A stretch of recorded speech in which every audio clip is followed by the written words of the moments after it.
ভাজা হয়ে আপনারা করে খাবেন। রুই মাছের ঝোল হয় বন্ধুরা, কলাইয়ের বড়ি দিয়ে খুব সুস্বাদু। ফুলকপি আছে, আলু আছে, পেঁয়াজ, রসুন, কাঁচা লঙ্কা, আদা আর টমেটো দিয়ে আমি এটা পেস্ট করে নেব গরম করতে। ধর তেলটা আমার গরম হয়ে গেছে, এবার আমি মাছগুলো তুলে দেবো।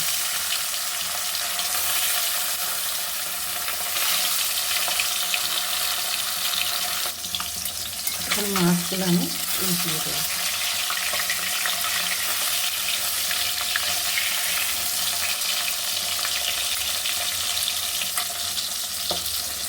এরকম বন্ধুরা মাছগুলো আমার লাল লাল করে ভাজা হয়ে গেছে।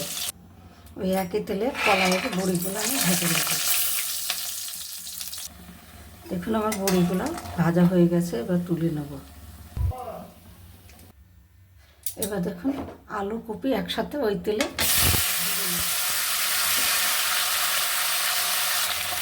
এবার দেখুন হলুদ গুঁড়ো দিয়ে দিচ্ছি ওপর দিয়ে। দেখুন আমার ফুলকপি আলু ভালো করে ভাজা হয়ে গেছে, কেননা এখনকার কপি ভালো করে না ভাজলে কাঁচা গন্ধ করবে। একটু তেল বেশি লাগে, তবু খেতে স্বাদ হয়। দেখুন ওই তেলের মধ্যে আমি অল্প করে তেল দিয়ে দেবো।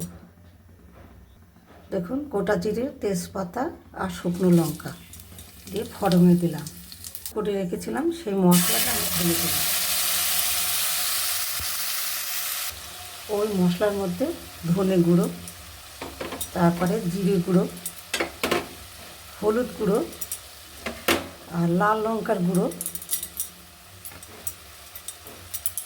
এবার স্বাদ মতো লবণ আমি দিয়ে দিলাম। এবার ভালো করে মশলাটাকে আমি কষিয়ে নেব। দেখুন মশলায় যেই তেল ছেড়ে দেবে আর আমি তখন আলুর কপিগুলো দিয়ে দেবো। ভালো করে ভেজে রাখা আমি ঢেলে দিলাম।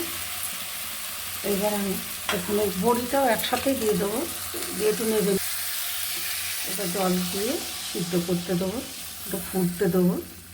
এবার একটু ঢেকে দিচ্ছি। দেখুন দেখুন বন্ধুরা মাছগুলো এবার আমি ঢেলে দিলাম।